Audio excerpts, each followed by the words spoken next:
and the Masters of the Universe. I am Adam, Prince of Eternia and defender of the secrets of Castle GRAYSKULL. This is Cringer, my fearless friend. Fabulous secret powers were revealed to me the day I held aloft my magic sword and said, "By the power of GRAYSKULL!"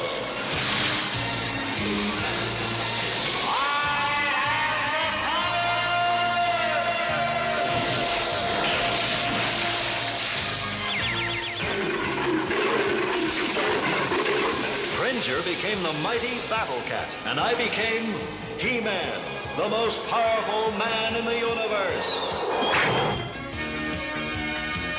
Only 3 others share this secret. Our friends, the Sorceress, Man-at-Arms, and Orko. Together, we defend Castle GRAYSKULL from the evil forces of Skeletor. Hello, this is OptimusSolo, and welcome to the 27th chapter in Tales of Eternia. With me for this journey into the Masters of the Universe franchise is a... what do I want to call you? Just in your physical state at the moment. A hobbled TFG1Mike. It's more like I've turned into a zombie because every time I try to walk, the last month and a half, it's like, oh, I can't move. Oh my god! Well, luckily you don't have to move too much for this. So, are you ready for the powers of GRAYSKULL, sir? Yes, but before we get to that, we have a bunch of announcements because about a month ago, from the time this episode will air, was San Diego Comic-Con, and there were many Masters of the Universe reveals for Comic-Con. They are coming out with Masters of the Universe minis, similar to the Robot Heroes line that Hasbro did for Transformers. It looks like, I don't know, I haven't gotten down to that part in the page. It looks like we might be getting a Batros figure in the Classics line. I don't know, because it shows him standing on a Castle GRAYSKULL stand. Let's see what else we got here. The minis look amazing. They look really awesome. Also, this year they're going to be doing Masters of the Universe Giants. 12-inch He-Man and a 12-inch Skeletor, 12-inch Stratos, 12-inch Beastman. For the rest of the year, we're going to look at the one that's really intriguing to me, finally, is it's basically the same Hordak. They've just repainted him like 7 different times, but we're finally getting Etheria Invasion Hordak, which is Filmation color Hordak, which he's blue on the body. Flutterina, I don't remember her. She's from She-Ra. Yeah. Well, we'll get to that next year. I am so stoked, even though I probably won't be getting them, but I am so stoked that they are putting out Madame Raz with Broom. They look amazing. Yeah, that looks cool. Rio Blast and Trapta. Let's see here. Eldor, we're getting him. Sweet Bee, we're getting her. I don't know how they can make a figure of Light Hope. Light Hope was just a giant flash of light in the cartoons. I guess maybe he was more in the comics or something, in the old comics or something. But this is something that really excites me, though. These next 2, actually next 3, we're getting the Battle Ram with a Filmation style Man-at-Arms. The Battle Ram, though, part of it is a Sky Sled. So we're finally getting an updated Sky Sled toy. That's awesome. Tongue Lasher. I actually saw the video that Pixel Dan took of this when he was going over the brand with Scott Toy Guru Nightlick. Tongue Lasher comes with 2 heads. Instead of them trying to work in a tongue gimmick, he has one head that has no tongue. That's just a regular facial head. And then he has his head with his tongue sticking out. I think that's absolutely amazing. Yeah, that is cool. We're getting Arrow for Bo. Arrow was Bo's horse in She-Ra. It's basically the same body as what Swiftwind was last year, but it's nice that they're doing Arrow. We're getting Galactic Protector She-Ra, which I assume that's from New Adventures. The last one I'll bring up is the November 2014 holiday item, Gwildor with Cosmic Key Prototype. That's cool. This is cool. I'm really surprised they're doing this. Um, I did see, again, referencing that video, Toy Guru said that the Cosmic Key that comes with Wildor is going to be more movie accurate, whereas the Cosmic Key we got with, I believe it was Preternia He-Man or something like that, actually had a handle with it. This doesn't, so this is going to be more movie accurate. It's really nice that they're getting to do that character. I never thought that they would be able to do that one at all. As far as next year goes, we've got they put out a map every year with the subscription. The map next year is the Castle Grayskull blueprint, which is a really, really cool picture. I thought that was really really cool. And the last one I'll talk about is Skeletor's hover robots. It's a traveling convention item. Oh man, those things look so cool. All right, I think that's it. I think we can actually get back to the 80s now. All right. Well, in this episode of Tales of Eternia, we'll be giving you our thoughts on episode 78, The Betrayal of Stratos, episode 79, The Ice Age Cometh, and episode 80, The Arena. So we hope you're ready, because it's time to go back to Eternia.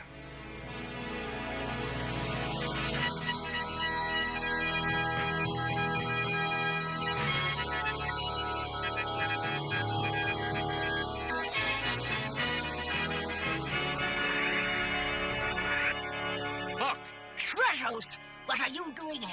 Just checking on the force field generator. Something the matter? Oh, I was just on my way to do the same thing. Well, I'll leave the maintenance of our equipment to the professionals then. I don't mean to do your job for you. Well, after all, you are the leader.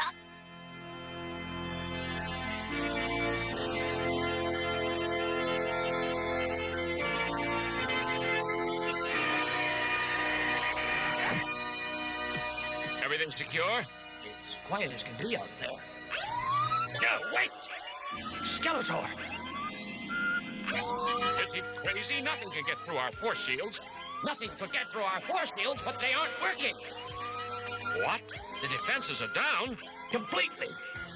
All right, starting off today, we have episode 78, The Betrayal of Stratos, written by David Wise. Air date Thursday, September 27th, 1984. During Skeletor's latest attack on Avion, Stratos discovers that the force field generator has been sabotaged. Birdwoman Hawk discovers Stratos trying to repair the generator and accuses him of sabotage. Hawk accuses Stratos publicly, and he is exiled from Avion, a cruel fate because Stratos will lose his power of flight. He-Man and Orko find Stratos in the forest and agree to help him find the real culprit. Skeletor succeeds in stealing the egg of Avion, and the sorceress tells the heroes that Skeletor has hidden the egg in the Demon Zone where Whiplash lives. He-Man and Stratos go to the Demon Zone and discover Hawk, who reveals that she sabotaged Avion's defenses for Skeletor. She leads them to the Golden Dragon, which protects the egg of Avion. He-Man reclaims the egg and bursts through the Demon Zone doors, and then he creates a rockfall that covers the entrance and seals the Demon Zone again.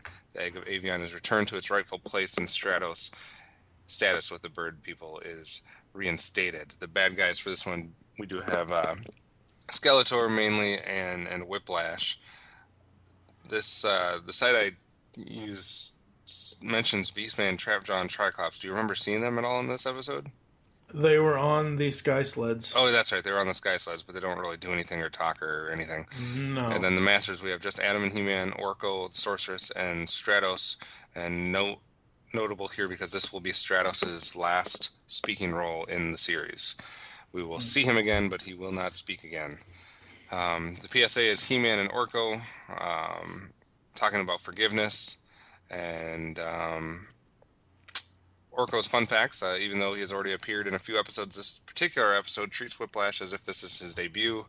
Whiplash suddenly resides in a place called the Demon Zone, where he takes orders from a demon called Crawl, who looks a lot like Daimar from Daimar the Demon. Thoughts on the plot of this one and the whole Birdman angle? I honestly thought it was Evelyn in disguise the entire time. Probably because her voice was Evelyn's. Pretty much, yeah. I thought it was Evelyn the entire time. The demon head, Crawl or whatever his name is, that design is actually used in the Motu, DC Motu comic, the crossover DC Universe versus Motu, because that is the skull design for Horde Prime in that universe. So that's pretty nice. The plot overall, it's okay. I don't want to keep saying these plots are standard, but they're really turning that way. I mean, there's moments in here that I enjoyed, but it's like, okay, we have to do this plot line that has been done a million times before, or at least I've seen it since this aired a million times already, about, someone blaming somebody, but it's really their fault, and yada, yada, yada. And Well, yeah, I mean, there's only so many themes that you can go with, and betrayal is obviously one of them. I do like the idea, though, that the plot is delving into one of the subspecies that one of our masters comes from. So we're getting a better look at the bird people, what the egg and how it's important, and then we see a bunch of different people and how they interact and stuff like that. So I mean, it gives us a better insight onto Stratos's race. Or species, whatever you want to call it. So I like the idea of doing that, wrapped up in a betrayal plot. That's fine. You can only do so many types of plots. There's only 3 stories in the world, and they're all variations of it. So so I don't mind that. I'm kind of sad that this will be the last time Stratos speaks, because he's one of my favorite characters. But I guess that's going to happen throughout the rest of this season as we see people for the last time. Yeah, and I guess this would be a good time to address Royal Sorceress, one of our fans. I completely forgot. I thought it was this series, but it's the 2002 cartoon that Stratos and Buzz-Off have the battle. Yeah, I knew that. I knew that they had it in lands. 2002. I just didn't know if they would also have something like that in this series. See, I thought it was here. I didn't remember that it was in 2002, so it's been so long since I did my watch through of that. This one, the plot overall, it's decent. It's not, the story and the execution are not bad, but it just, I don't know. I just feel like I'm on, rinse, repeat 10 times. You're old. Yeah, pretty much. All right, well, let's get to Castle Grayskull so we can get positive. It's still coming! That creature's not evil. I invaded its nest by accident.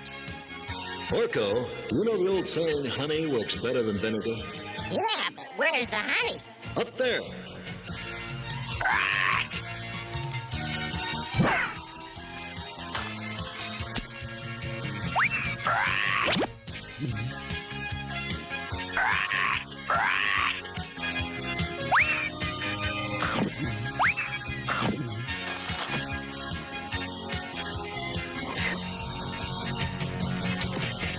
I think we've made a friend for life. But tell me, Stratos, how did you get into this predicament? That predicament is worse than you know, He-Man. I have been exiled from Avion. What's the world for? Today, Skeletor attacked the city.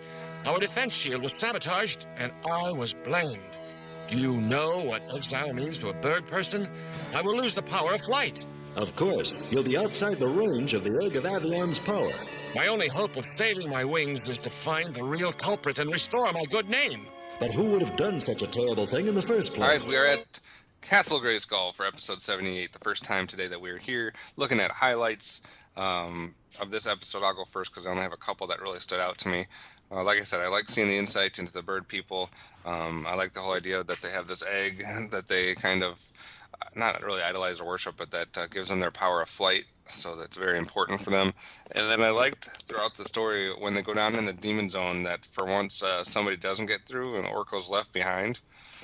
He-Man and Stratos get through the door before it closes and Orko does not. So then he's kind of left on the other side. It kind of adds a new dynamic to it, which I thought was interesting. What kind of stuff did you like for this episode? You mentioned Orko, and all I can think of is he got flattened like a pancake. He did. Their defenses are broken. Let the slaughter begin. First thing I thought of was Megatron as soon as they said the defenses were down. Yeah. I do love the flying animation on the Sky Sled. I think that has always been one of my favorite animation moments in this series.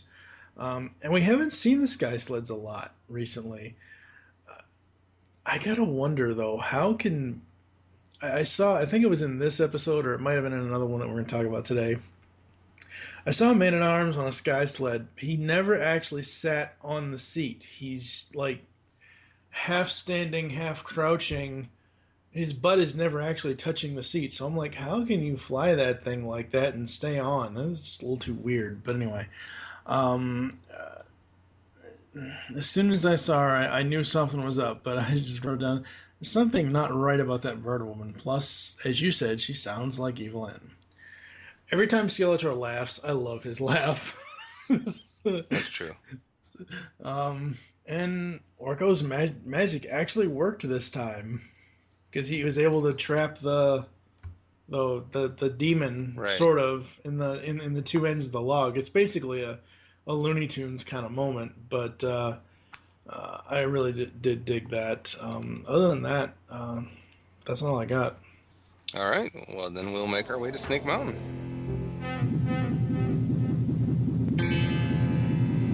There it is! Attack! This time we shall not fail! It's Skeletor. Have they finished repairing the defense shields? No, we must man the defenses! Fire smoke screens!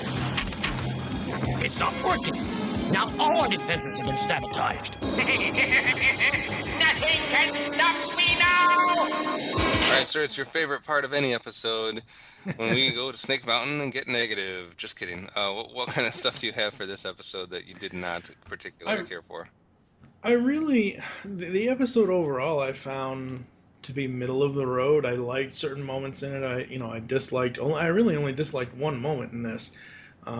So it's not going to get my worst score, but it's not going to get my best score either when we get to that point. But the demon's head actually says that the door can only be opened twice. Mm-hmm. 2 times every year or every 10,000, whatever the hell it was.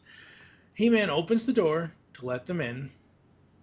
And then Whiplash does the same damn thing to let the demon thing to let the demon thing out to take care of Orko. That's 2 times, right? We can all do math here, right?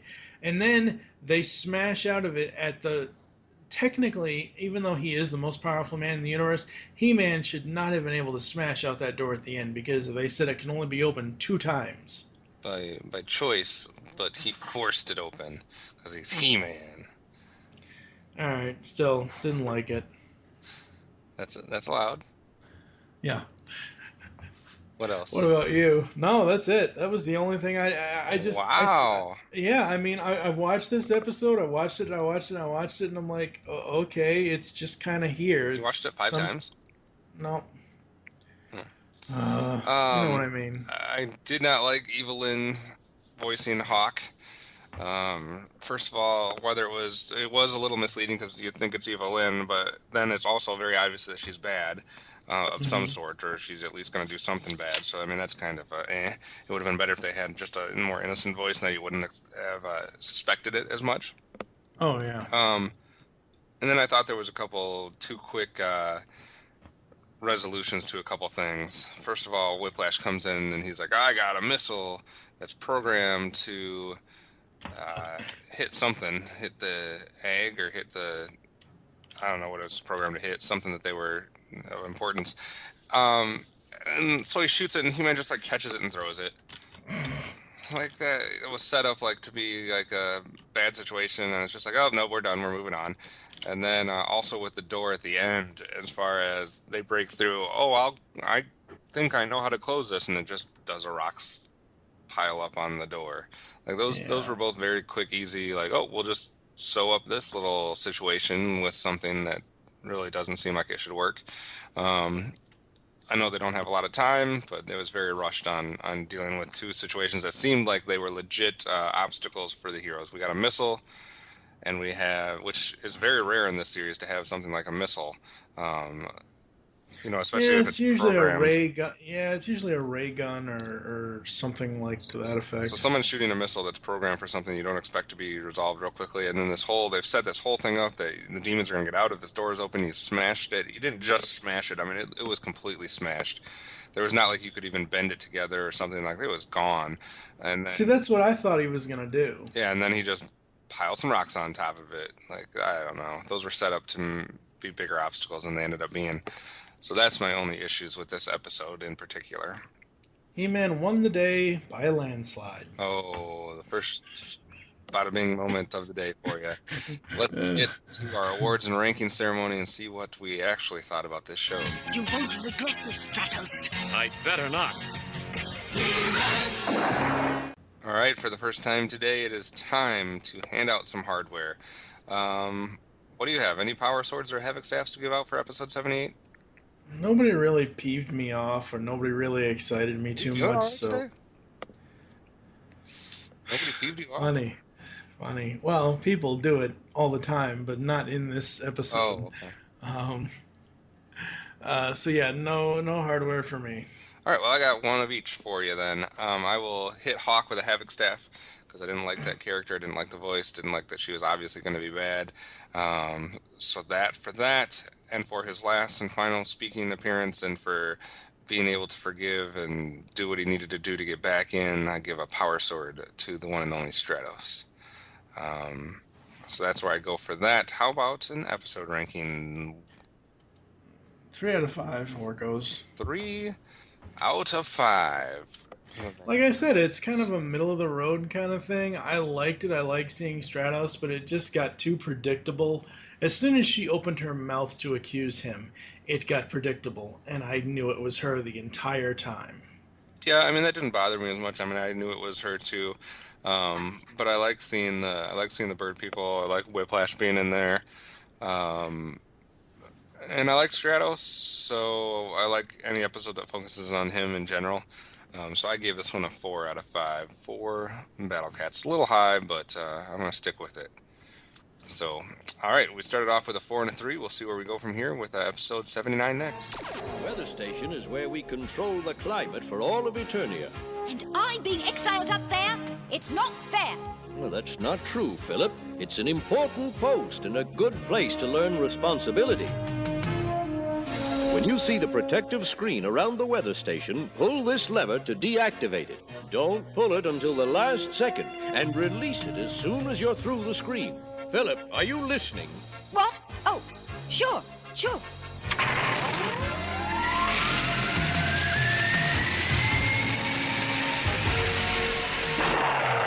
All right, it's time for episode 79, The Ice Age Cometh, written by Robert White. Air date, this is how we ended our week, Friday, September 28th, 1984. Philip, a boy in the Royal Guard, is sent to the polar weather station to learn responsibility, but his carelessness allows Skeletor's henchman, Icer, to threaten Eternia with a humongous glacier. Bad guys, we have Skeletor, Whiplash again, and Icer in his only Filmation appearance, apparently one of the evil warriors. And then we have our regular masters with appearances from the Queen and King, which we don't sometimes get. And the first, we also had Tila in here, as well as Man-at-Arms, which we didn't see in the last episode.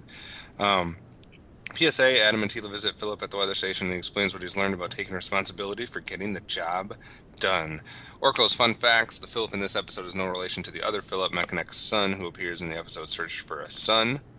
The Ice Raider is specific to this episode and is described as a Wind Raider, but white and with skis. Rare occasion this, Cringer successfully flees the transformation, and this is the first and only appearance of Icer, who would appear to be one of Skeletor's regular villains, not just a villain of the week type deal. So what did you think about the whole weather thing and the little boy going up to try to learn responsibility, and he F's up, and Icer is taken over? It's like they took Cousin Jeremy, wimped him up, and gave him blonde hair. And a girl's voice. No, it's the same. Well, it's the same voice. It's even more girly to me. Yeah, it is. You're right. But I'm saying, like, this kid is Cousin Jeremy, just the blonde Nazi version of him. Yeah. I mean, that's all this kid is. He's arrogant. He's an asshole to everybody. Won't listen to anybody. You know, it's just one of those things where I don't think, even if any of our diehard listeners go back in the past 20, episode 1 to 26, I don't think there are any children in the entire series to this point that I've actually enjoyed seeing them in the, I would honestly, and I know this is gonna make you happy. I would have rather them bring friggin' Copper Kid into this series than watch half the goddamn children that are in here. You liked a couple. You liked one or two along the way that you said. I don't remember. Yeah, you said you didn't mind them, and they were probably the best kids that we've seen in the series so far. I don't remember, but still, okay. 2 out of how many others? It's like right. The plot itself, it's kind of continuing on the whole banishment thing. Even though they're not banishing him, they're sending him. They're sending him there so he can learn, and that's all well and good. But it's kind of like sending someone to military school. It's like, oh my God, you're being so bad. We need to teach you this lesson so you can learn it and be fine. And that's all well and good. That's a nice lesson, but it just, I don't know. I guess I've seen way too many of these kinds of stories. To me, it just seemed like a pretty big station or responsibility to give just one little kid, regardless of what you're trying to teach him. And there were other guards up there. They make it sound like he's going to be the only one up there. Yeah, that's true. I forgot that there was other people up there. I mean, how do you really feel? That's I wish that they wouldn't use one-off writers. I get that all these staff writers were very busy back then, but come on, bring in a Larry DiTilio, bring in somebody else to write these damn episodes. Don't just wing a script at some random guy on the street. Well, that's fun. I guess. All right. I guess we'll go to Castle Grayskull then. Yay! Not up, down, look!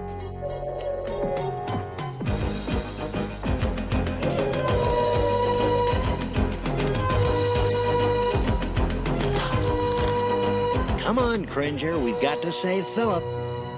What do you mean, we? I'm getting out of here. By the power of Grayskull! All right, it's time for Castle Grayskull for the Ice Age Cometh. First of all, I like that Cringer actually does avoid the transformation. I thought that was pretty cool. Stop looking at my notes. I love that Skeletor called. They're always big on this series of calling each other names and stuff like that, and I like that Skeletor called Whiplash Wimplash.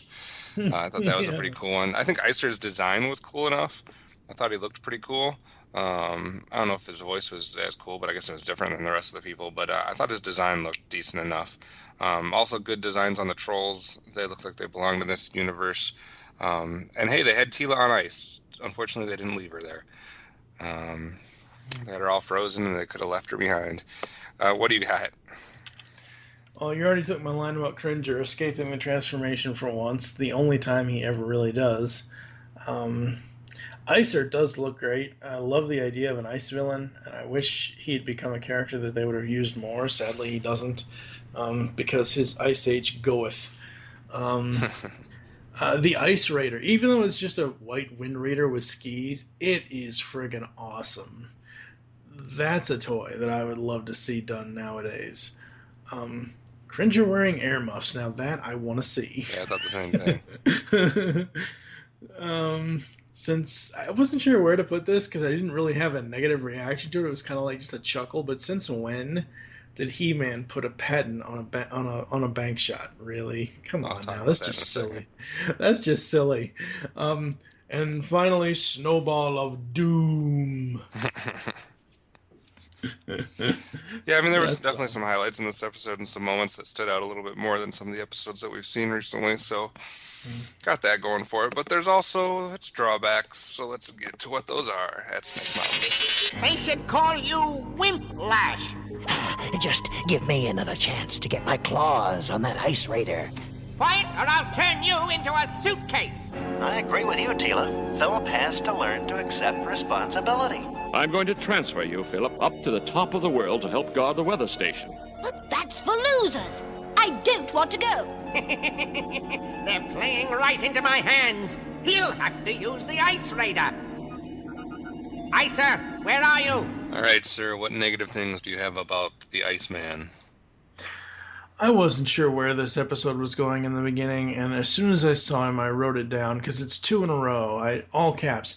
Enough with Whiplash already. Give me Triclops, give me Too Bad, Tongue Lash, or someone other than friggin' Whiplash.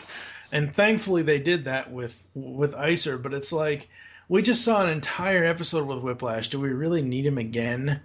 And the only other thing I wrote down was yet another boring kid episode.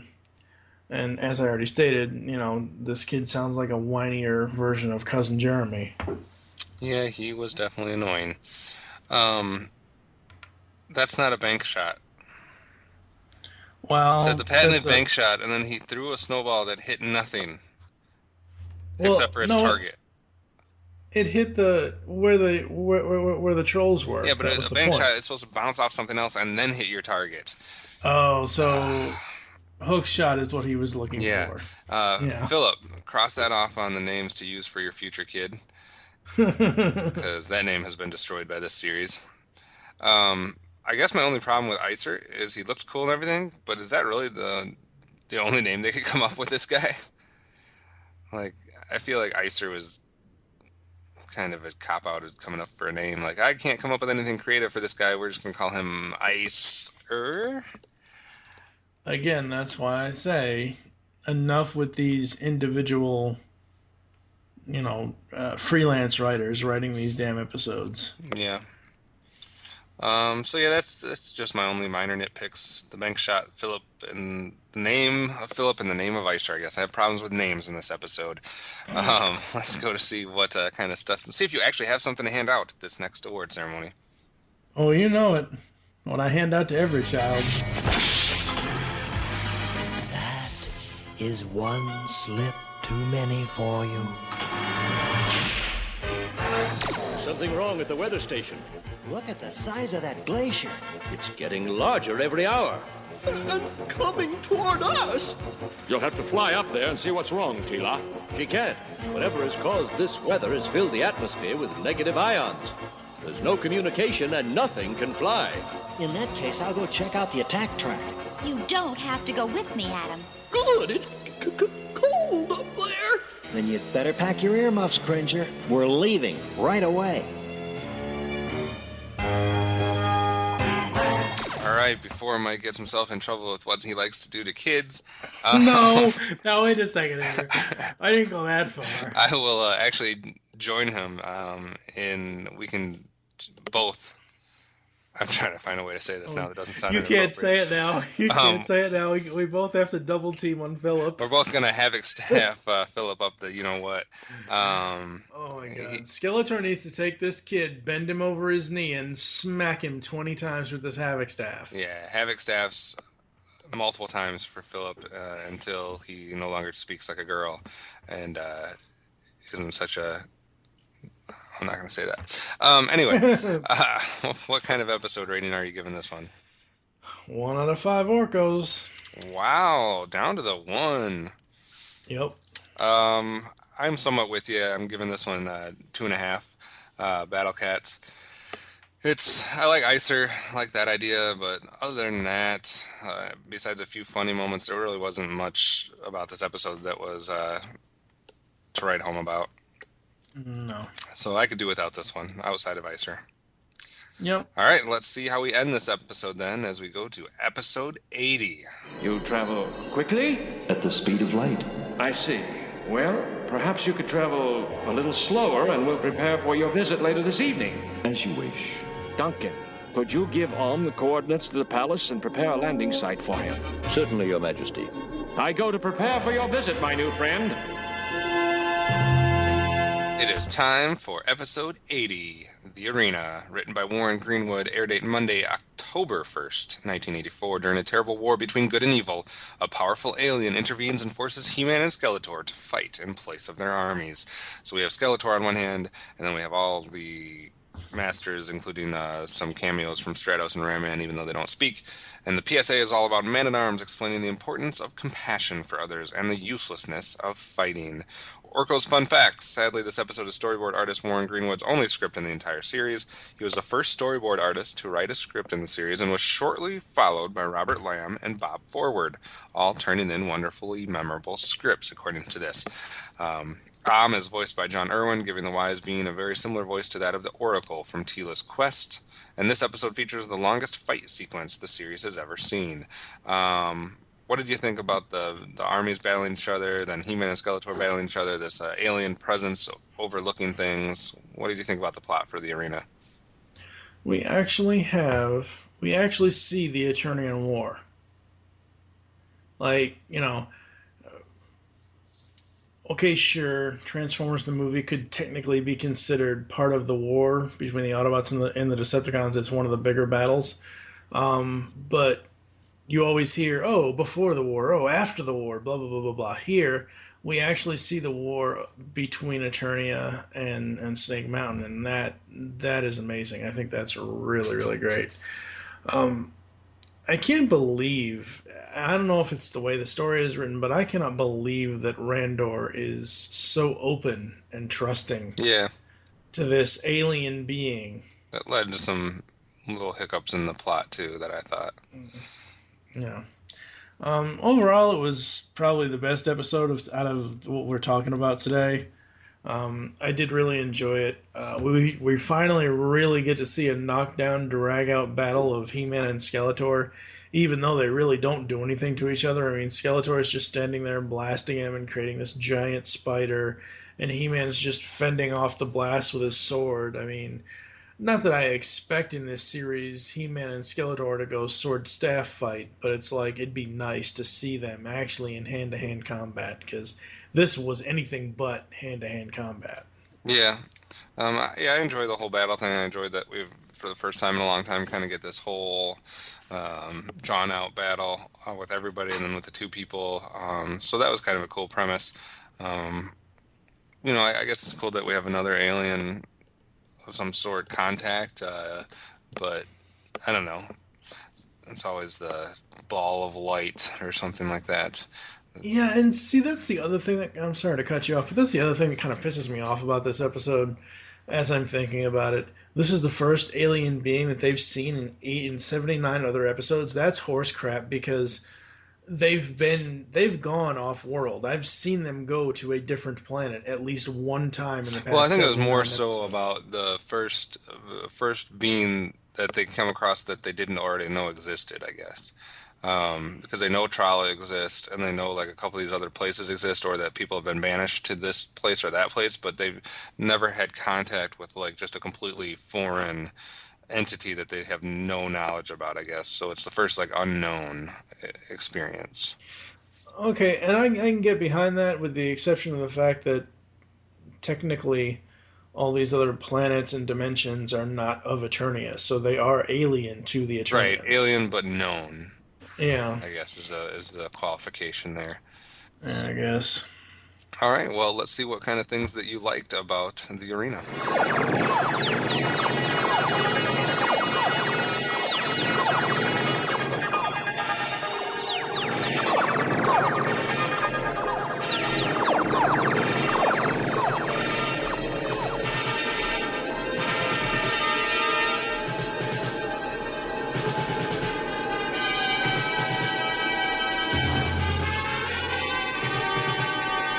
This is not good.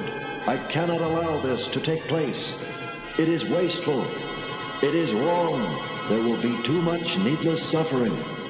Instead of all this fighting, I will select one single warrior from each side. The most powerful and representative warrior. The winner will decide the conflict, and I will decide the fate of the losing side. I have spoken.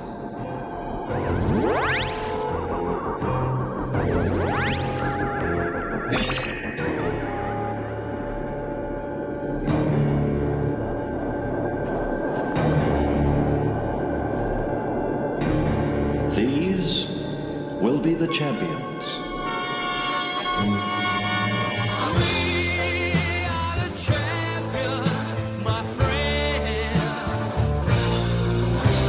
All right, for the arena. First of all, things I like. cool Goblin Army force.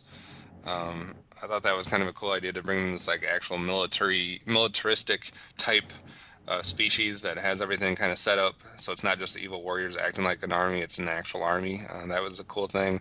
Like the extended fight scene like this, like I said, that's cool. I like the idea of then narrowing it down to He-Man and Skeletor, and the convenient mind wipe angle, where we mind wipe everybody so that nobody has any knowledge of what just happened. But overall, a lot of cool things happening that we hadn't gotten in a while for this episode. What about you? You said mind wipe. All I think was, I have no need for your scientific toys when I have my extrasensory powers. Mind wipe from Rebirth, from Transformers. Yes, we all knew you were going to make a Transformers. Of course. This episode, when Skeletor and the General are bartering, it feels like something I would read out of the Arthurian legend. It feels like something out of the days of Camelot. It's like, you do this for me, yeah, and then I will give you this, this, and this. And it's like, the pact is sealed and blah, blah, blah. The deal is done. So I liked it. I thought it was interesting. This episode is kind of awesome, but it seems like, you already mentioned this, that we've seen the solution before. The whole, hell, this entire series, the House of Randor is built around memories being erased, which we will get to once we hit a certain princess. So it didn't really surprise me that they did that. The battle between He-Man and Skeletor, even though they don't really, as I said earlier, they don't really do like hand-to-hand, punching each other or swinging the sword and staff at each other, I did really like the battle. I thought that was great. And you might have this as a Snake Mountain moment, and the power of love saved them all again. Not as bad as when it was that other time. So I didn't have as big of a problem with it. But I do have some problems with some other things, so let's get to what those are. It is done, great Skeletor. I have raised an army of goblin warriors from the land of Mirror. And this army of yours, General Tataran, it is a strong one? It is a mighty army. It had better be. Eternia is not easily conquered. I've been set back too many times in my efforts to overrun it. Tell me about this army of yours. It is a multi-attack force composed of laser-armed airships, jetpack paratroopers, thunder lizard, cavalry, robot assault walkers, and 500 goblin infantry troops. Wonderful! Soon I will imprison King Randor and his royal family. And the payment? Each soldier will receive 10,000 gold pieces, half in advance and half on the fall of Eternia.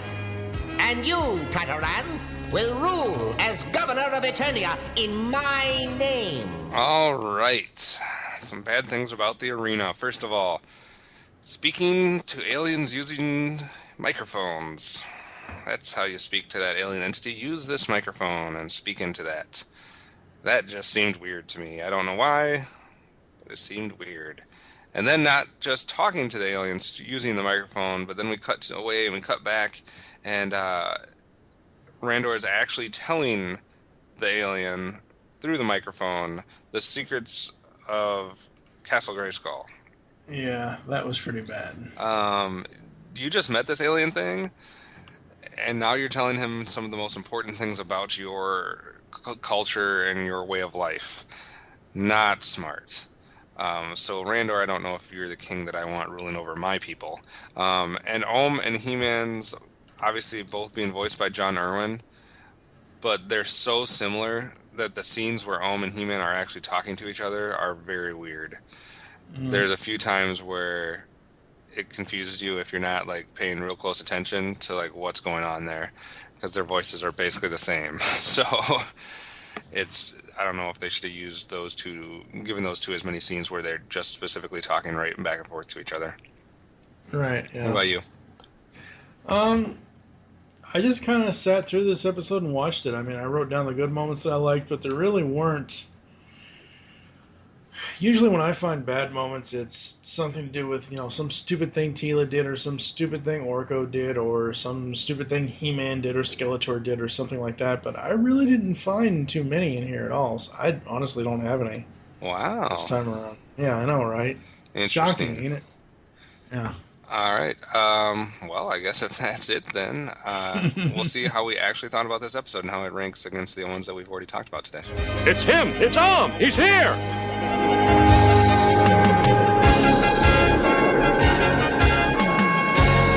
I am I come in peace. We greet you, great We welcome you to Eternia, and we are glad you come in peace.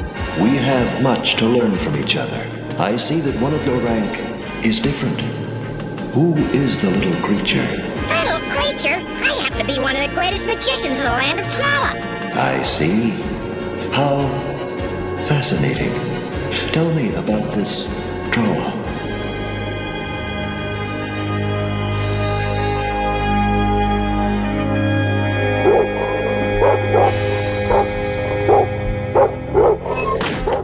By the grace of Eternia. Gogan! Where are you?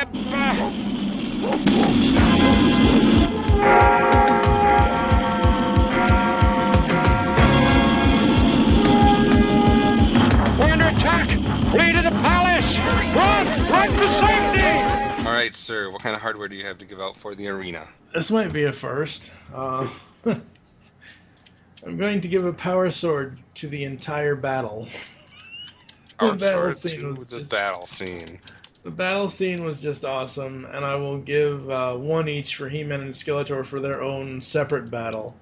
I do have to say, before we go any further, really, that I did think, and I should have mentioned this in the plot, as soon as I saw the title of this episode and what this episode was going to entail, I thought Ohm was going to take them. I know you haven't seen this, but a lot of people have. There was an episode of Justice League called War World, where this character brought all of these other characters from around the globe to this one world to do nothing but fight for their watching pleasure. And that's really what I thought this was going to be. I thought Ohm was going to take them to some battle, some WWE ring-like thing with an audience around them. That's really what I thought this was going to be, and I was really surprised that it wasn't. I can see that. So, what about you for hardware? I didn't really have anybody that stood out either way for me on this one. I like the battle scene. I like some of the things in this episode, but I didn't really have anybody that stood out big time. I guess now that I'm thinking about it, I will give a Havoc staff out to King Randor. First, for trusting this alien thing too much, and then for giving out information that you should not be giving out to alien forces. That's true. So Havoc staff to King Randor. I'll go with that. Episode rating wise, it was a decent episode. I actually liked Betrayal of Stratos a tiny bit more, but I will give this one a 3.5 Battle Cats. What about you?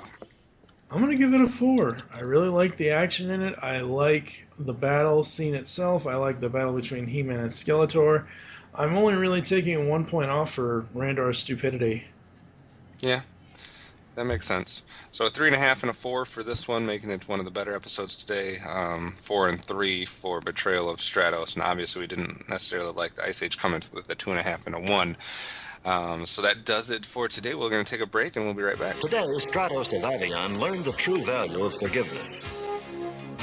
When someone does something we don't like, it can be hard to forgive. It's at times like these that we must remember everyone deserves a second chance. We all make mistakes, and when we do, it's nice to have a friend who will understand and give us another chance. Right, my friend? Right! See you next time. Grab your helmets, because it's time to assemble Mask. Mask Mayhem is here with your hosts TFG1Mike, OptimusSolo, and brand new host Toon Master Tim. This podcast, covering all 75 episodes of Mask, will feature in-depth analysis of every episode, talking the toys, and more. Mask Mayhem will run 30 podcast episodes. You can find us on iTunes and www.geekcastradio.com. So get your spectrums ready, as podcasting is the ultimate weapon. Well, how are things going at the weather station, Philip? Well, it's lots of work and plenty of responsibility. But part of growing up is learning how to be a responsible person. That's for sure. Whether a job is big or small, it's nice when you know that you're the kind of person people can depend upon to get the job done. That's right, Tila. Being responsible means you can be depended upon, and that's a big step toward becoming a winner. Pick Pixels in the Animation is the GeekCast Radio Network's video game cartoon review show. We are covering every episode of 9 different video game cartoons. Join TV's Mr. Neil and myself, TFG1Mike, as we trek through multiple Mario tunes, Zelda, Captain N, Mega Man, Sonic, and we are also driving through Donkey Kong Country. Pixels in the Animation is 100 episodes of video game cartoon goodness, so tune in to help us find the Pixels in the Animation, which you can find every Wednesday on iTunes and www.geekcastradio.com. Today we saw a terrible conflict between two opposing forces, and in the end the battle was not won by some powerful weapon, it was won by a single act of compassion. Compassion means caring for others, wanting to help them. Fighting is often not the way to settle a problem. It may prove who is stronger, but it doesn't prove who is right. And remember, sometimes it takes more courage not to fight. See you soon. All right, so that does it for these 3 episodes. Anything to say before we close out this show? We need a Masters of the Universe movie already. We've had 4 craptacular Transformers movies. We've had 2 lackluster, well, 1 lackluster and 1 okay G.I. Joe movie. We need a Masters movie, damn it. About to have a lackluster Teenage Mutant Ninja Turtles movie. Oh, God. Yeah, we would have already had that. We had some good ones, though, to begin with, so that's all right. Yeah, that's true. No, I'm really I'm more excited right now to get to She-Ra than I am to finish this series out. These episodes, some are good, some are okay, and the rest so far are just bad. I don't remember, and you can probably tell me because you're the one that does all the math, I don't remember the last time I rated an episode of 5. Yeah. I don't think I've rated any, I could be wrong, but I don't think I've rated any Season 2 episodes a 5. And it just, that saddens me that this series, while it is good, it does have good moments, it does have funny moments with Orko and Cringer, and sometimes with Cringer and Adam, it's not what I remember from my childhood. Maybe it's because I didn't watch all of these episodes every single day in my childhood, but the ones that I do remember, it's like, wow, that really wasn't what I remember it being. Yeah. Well, we got some left. I'm holding out hope there's still some gems in here that we'll still see in these final 50 episodes or so. And some new characters that we haven't seen yet. So I still have a little bit of hope, but I am also looking forward to the She-Ra part. Yeah. All right. Thank you for listening to Tales of Eternia. If you'd like to get in contact with us, leave feedback for the show, there are several ways to do this. Visit the website, geekcastradio.com, where you can comment on all of our other posts. You can check out all of the new interactive features on the new website as well. Send an email to feedback@geekcastradio.com. Use the subject header line of POGS Tales of Eternia. Leave the show's feedback in iTunes. Please do this. We need more iTunes reviews. You can follow us on Twitter @GeekCastRadio for all the other network updates. I am @TFG1Mike. What is your Twitter? @OptimusSolo. Become a fan on Facebook. Go to facebook.com/Geekcast or Radio Network. Call the voicemail line and tell us the show you're leaving the message for and your name, 502-526-5821. We hope you enjoyed the tales today, and don't forget to join us in our next adventure when we will continue Season 2, discussing episodes 81, 82, and 83, those being Disappearing Dragons, Island of Fear, wow, why did I read that as Island of Breakfast in my head, and Revenge is Never Sweet. For now, I am TFG1Mike with OptimusSolo. By the powers of GRAYSKULL, we all have the power. Just some more than others. I have more power than you do. Adam? Uh-oh. Uh-oh! Where were you when He's never around when I need him. But you have to admit, it's nice when he is around, isn't it? Yes, it is. But don't you dare tell him I said so.